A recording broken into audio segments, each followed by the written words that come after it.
Major funding for these programs is provided by grants from Capital One Bank and Perfect Building Maintenance, Murray Hill Properties, SJP Properties, Cushman and Wakefield, Greenberg Traurig, LLP, New York Community Bank, Bank of America, KILROY Metal Products, New York's Window Company.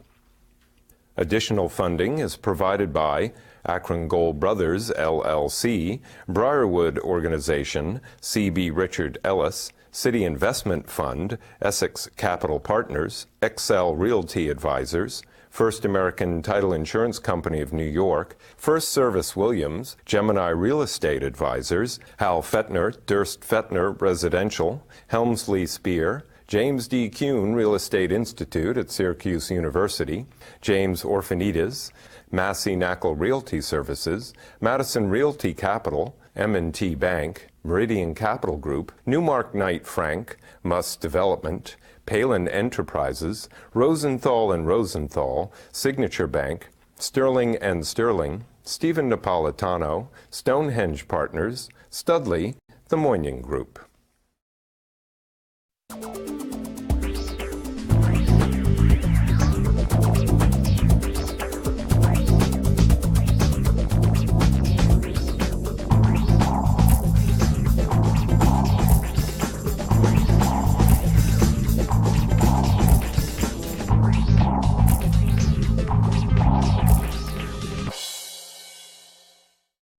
Hello, my name is Michael Stoller. You know, it's the summer of 2009. We are definitely in a recession. Last month, the Federal Reserve issued their beige book. I don't know why they call it the beige book. And they say things aren't really getting better. You know, oil is up to $72. It's up there. Treasuries are at 4% for 10 years. All these things are really negative. People are giving back TARP money, other terms. So what's happening? You know, where do people see the balance of the year? What do they see happening on the real estate market? So today, on my 265th show, I believe, and also the celebration of the end of the 8th season, I brought together some regulars and some new people to talk about where they see the market. My guests today include Robert Ivanhoe, the chairman of the worldwide real estate practice for the law firm of Greenberg Traurig, Ron Adelstein, the EVP at Adel Family Management, the partner and principal at APF Ken Ashendorf. And last but not least, a regular always there who trimmed his beard as always, my good friend Bob Knackle, the chairman of Massey Knackle Realty Services. So, you know what's interesting? You know, I don't want to say I'm the oldest, but I probably am. But, Rob, you have seen recessions, you have seen bad times going back to the 80s. Bob, you've seen this going back into the 90s. You really into the 80s? Oh, okay, into the 80s. So where do you see it today? How do you relate? And, you know, it's not saying, and where do you see, is it getting better? Is the horizon getting better? I think this is very different than anything we've experienced before, at least during my career, which is now about 30 years. And for a lot of different reasons. Obviously, this is a recession. But it has global proportions, which, because of globalization and how the world economy has changed, and there's so much interlinking between economies around the world that I think that's a very new factor that we haven't experienced in a serious recession before. And of course, the freezing up of the banking system and the tremendous fiscal and financial problems in the whole credit and banking system are also very unusual. And when you overlay that on top of the recession, I think you have a unique situation that we haven't experienced before. And I was recently, I guess Ben Bernanke was on 60 Minutes this past Sunday night, and I happened to be watching. And I think he certainly is a great student of economic history, and made the point of saying that there's never been a recession like this before, at least since the Great Depression, where there's been such a failure of worldwide credit and the whole financial system, and that the recession is not going to get better.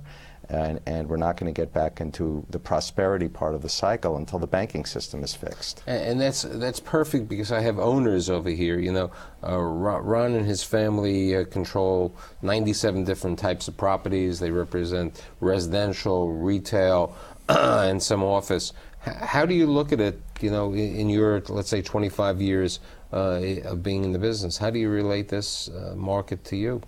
Well, I would agree with the gentleman on my left that I have never seen anything like it. In the late 80s, early 90s, I believe that the market is much worse than those times, and I see the worst is yet to come. So, you know, you have residential buildings on the west side, the east side. What are rents down for apartment rents? Are they down? They're definitely down. How much would you say? No doubt. I would say that they're down an average of 20 to 30%. And how are you doing? Okay, if somebody came in, if Bob Knackle came to you as a tenant over there and he says, look, you know, I'm ready, I'm thinking of moving because I'm going to move to Queens, I'm going to get a better price. What type of incentive would you offer them to stay there? Well, I would definitely consider giving him a reduction of his rent, because I would then have to repair his apartment. I would have to market the apartment.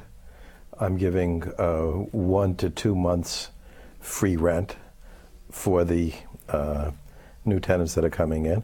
Plus, I'm paying the broker's fee. So for sure, it would behoove me to... Well, when I hear 1 to 2 months free rent and I'm paying the broker's fee and I'm reduction, I may be talking about 30 to 35% in reality. Yeah, so as a gross amount. Right. So sure. Ken, you're in the other situation. You have office buildings in New York and you have office buildings in Philadelphia, and I really rather focus on the New York office buildings.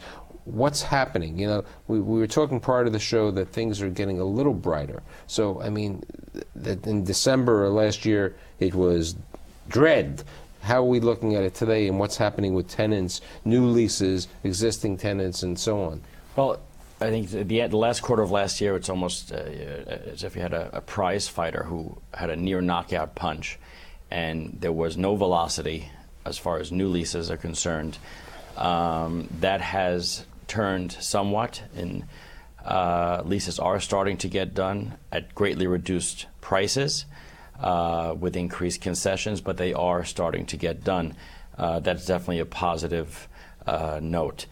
We've done some office leases as well as retail leases, so we're very positive about that. We're also faced with tenants, primarily smaller tenants, who are having their own financial difficulty, and they are seeking out relief, and we're dealing with those as well. So, but you know, I have a question with regard to perhaps the tenant. You know, you may be reducing your rents, but you have debt service that you have on the property that you have to pay the mortgage payment. What if are your what are your lenders? Are your lenders approving your leases? What's the terms of your deal? Do you have to show every lease to your landlord or to your banker, or can you make these judgments? You know. Well, over a certain size square footage, we do have to get approval from the lender. We have not had any issue with that. I think it's really the servicers of certain loans have to approve the leases. We have not encountered any difficulty getting leases approved. So I have a question for you and also for Rob. Of the buildings that you own, how many were securitized or collateralized mortgage debt, and how many of them were regular banks?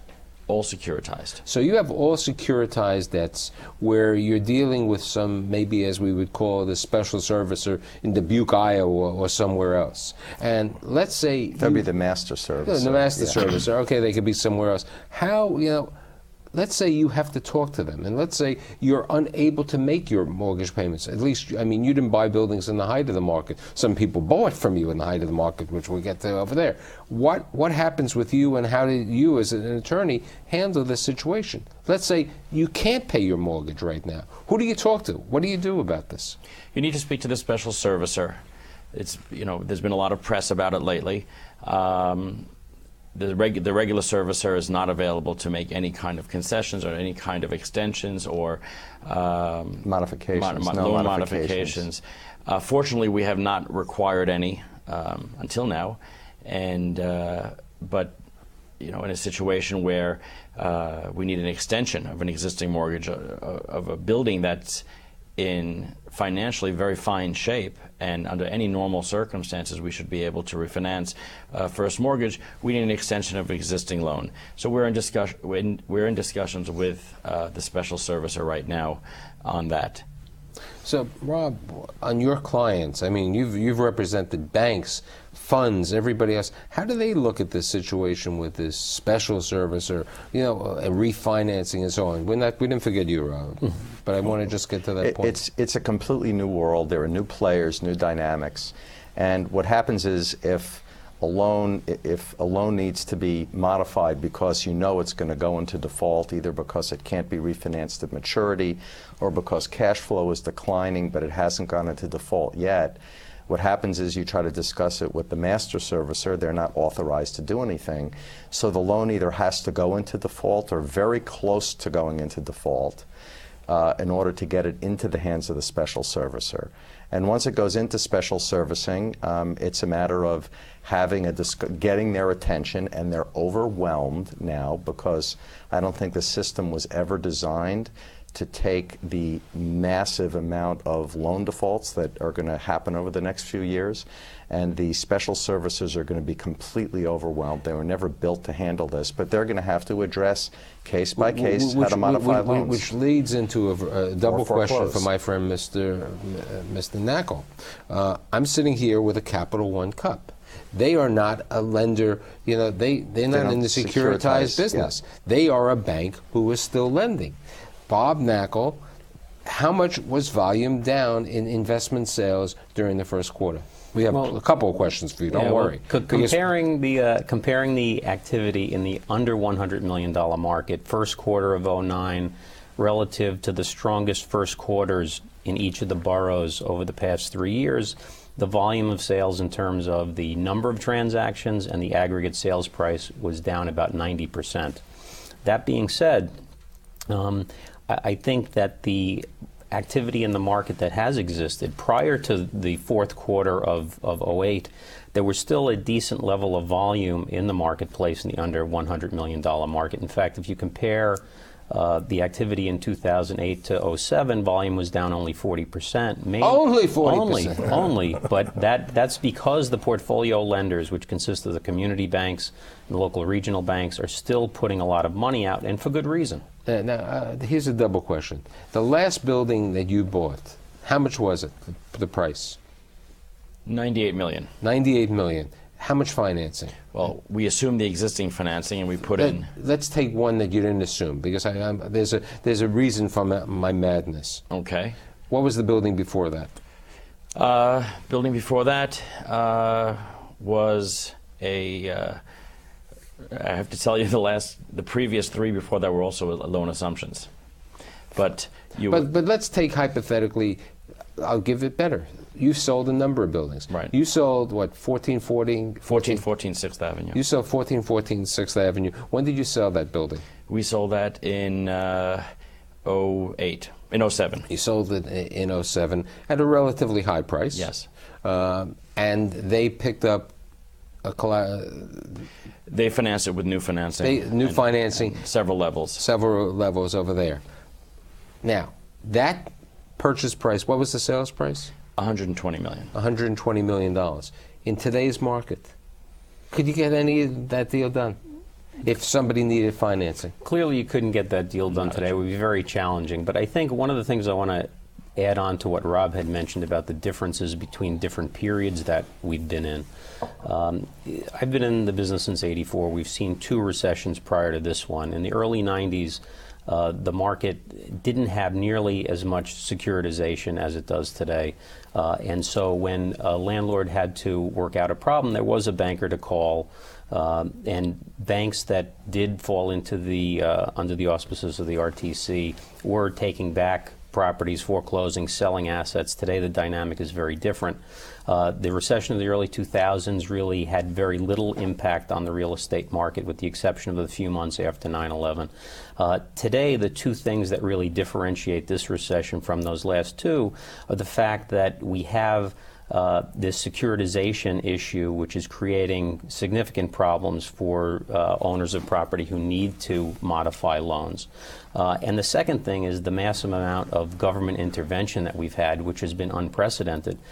Nobody really knows what result or impact that's going to have on things, but clearly there will be a long-term impact on the marketplace and will affect how quickly we come out of this recession. Mr. Ivanhoe was at an event I moderated 2 weeks ago with lenders, TARP money, which everybody's giving back. I mean, these lenders had the money. They're not lending, right? How many of your clients are getting loans from banks? No, they're using the money to shore up their balance sheet, and in some cases they But use weren't them they to make supposed other to- acquisitions. But weren't they supposed to use the money to lend That was to Ron or to Ken or to... Well, It's expensive. I'm not going to defend what anyone did, but I think the spirit of the TARP money was that that's what they were supposed to do. But the government didn't put strings on that money. No, Michael, that program was passed in 6 days with no idea of how the money was going to be spent, how it was going to be accounted for, the restrictions on use. There were no conditions. Clearly, it passed through Congress far too quickly without any idea of what the mechanism was going to be for the oversight of the funds. So you can't blame the banking industry for the way they've handled it, and particularly given the restrictions that the government has since placed on recipients of the TARP money, it's not surprising that they want to shovel it right back to the government. But you know, here's the point. We said this a little bit before the show. I mean, you're a counselor. You're also in the real estate business yourself. You own and operate some properties. The two of you, I don't want to call you junkies, but in a way you like a junkie because you have to do more transactions. That's in your blood. And you have to sell transactions because that's in your blood. What's happening with transactions? You told me before you just bought a transaction. You bought a note. What is it a good time to buy? I mean, Ken, you're out there. I mean, both of you are in the purchasing mood. Do you think it's a good time to buy something? I think we're still in a new world. As a result of the securitized loans, you have these special servicers who need to deal with properties underwater that they're going to be taking back, and how when they start hitting the market, you'll have a better dynamic and you'll have a better feel for what the marketplace is. There have been so few sales to date, and whatever sales have occurred, they've been artificially boosted up, I think, by the sellers, by the lenders who have sold. But until the real mass of properties hit the market that are going to come from the CMBS loans, I think we're going to be at a bit of a standstill. I don't want to say that only the collateralized mortgage-backed securities were bad. There were lenders, they were regular banks. Some of them may have been the predecessor of Capital One, North Fork. There may have been a number of the savings banks and other people who lent on failed condos and other projects which didn't work. I mean, you're marketing some of them. What are the banks doing? I mean, you're representing a couple of banks. Well, the banks have been going through a process of trying to understand exactly what their exposures are, what the collateral is worth that is behind these notes. And we've been analyzing over the past 6 or 8 months hundreds of assets for lenders. And I think that's another thing that is going to differentiate this period from the early 90s. Why? Is that because the banks are going to be selling the paper as opposed to going through the foreclosure process, which is now significantly longer than it was in the early 90s because of the backlog in the courts. Which brings up an interesting point. You know, now the banks are going to be selling the paper.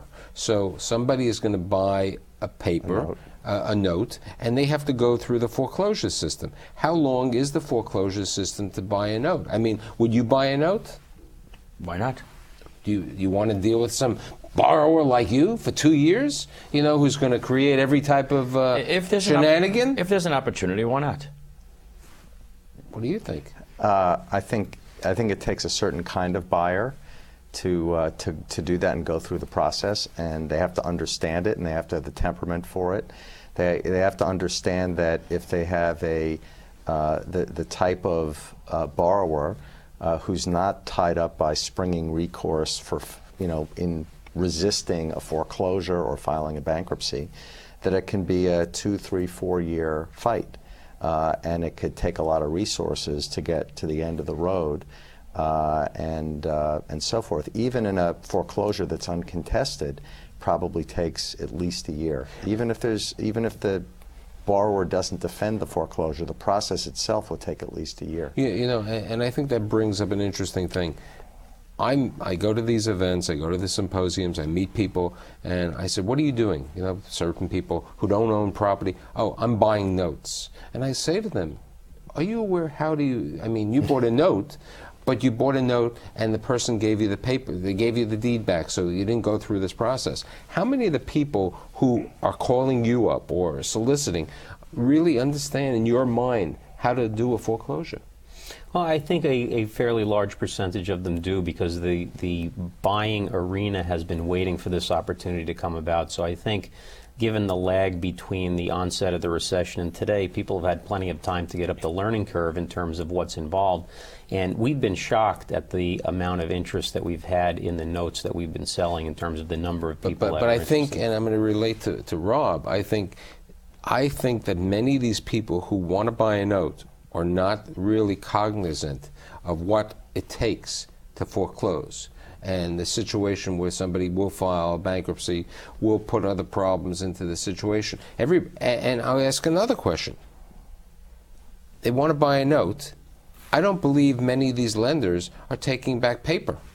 They're saying, you come up with the money. I don't want to know about it. I don't want to be your partner. You pay me for that price. Am I right?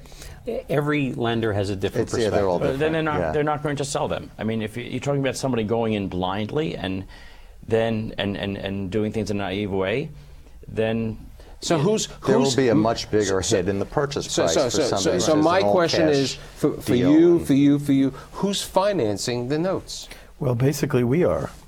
So you're putting more of your own personal money in? All cash. Equity funds. All cash. No, equity funds. You're the family. We are a family building. We are a family business that has capital. We're well capitalized, and the people that are going to be purchasing these types of notes are people like ourselves. So you're doing it without bank financing. Without bank financing, 15-day closing, shotgun deals, bargain basement But prices. you have the capital. What about the people who don't have the capital? You represent all of these investment funds who have all this money over there, and what are they doing? You were at my symposium. What are they saying? Well, I think the issue there is this is the market they're waiting to enter, and I think with them, they have such a massive amount of capital. They have their fiduciaries for pension funds, private endowment funds, and I think most of them are not jumping in until they think the market has hit bottom. They think the market's going to stay at the bottom for a while when it hits bottom, so they don't feel a great urgency to go in a big way right now. But they're all poised. They're starting to sniff around to do that kind of business.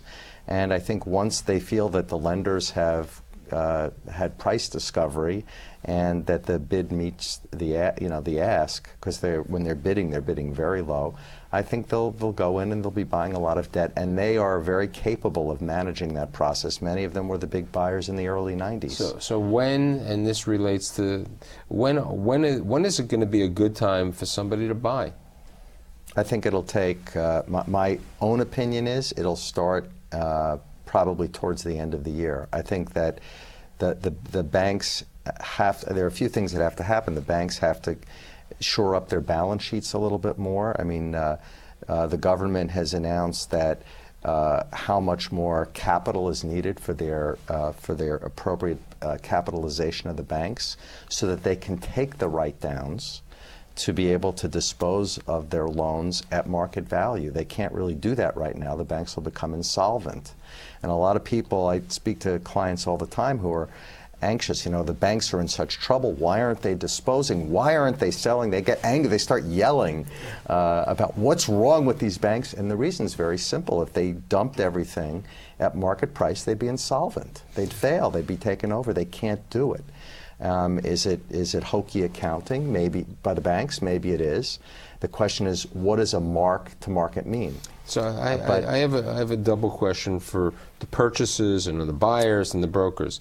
I mean, the big news recently was that the 2 AIG buildings were sold for less than $100 a square foot. You know, the land is probably worth more than that. No question. Why did you bid for that? I don't want to be the first one in the pool. There's a lot of that mentality. I didn't know about it because I would have. I think that was a large equity deal. I think you know, there was a lot of foreign money involved, which I think bodes well for our market, that there is money out there. At the right price, people will start jumping in. And personally, no, I don't want to be the first one in. But like I said, at the right price, people will start in. I'm sure some of your clients are just waiting for that. They're waiting, and they don't want to be the first one in either. Which is the point that I'm trying to bring out. I mean, there was something which was not brought up, that AIG also sold the property in Ridgefield Park, New Jersey. Now, no one said what the price was, but the investment broker happened to open up his mouth and said that there were 17 bids between $25 and $50 a square foot. So you have to make the assumption that if they were between $25 and $50 a square foot, and one of the bids, the maximum was $50 a foot. So, you know, prices are down. Michael, one of the interesting things we're seeing is to tag on to the AIG transaction, and that was a larger transaction, but we're seeing foreign equity coming into the market, unlike we've seen since the mid-'80s. Okay. I wish we had more time on the final show of the season, but I got the goodbye note from everybody. I'm happy that my good friends and supporters are here, and some new people on the show. And I'd like to thank Rob Ivanhoe, Mr. Edelstein over there, okay, Ken Asendorf, and Rob Knackel. And I will see you in September. Thank you again. See you in September.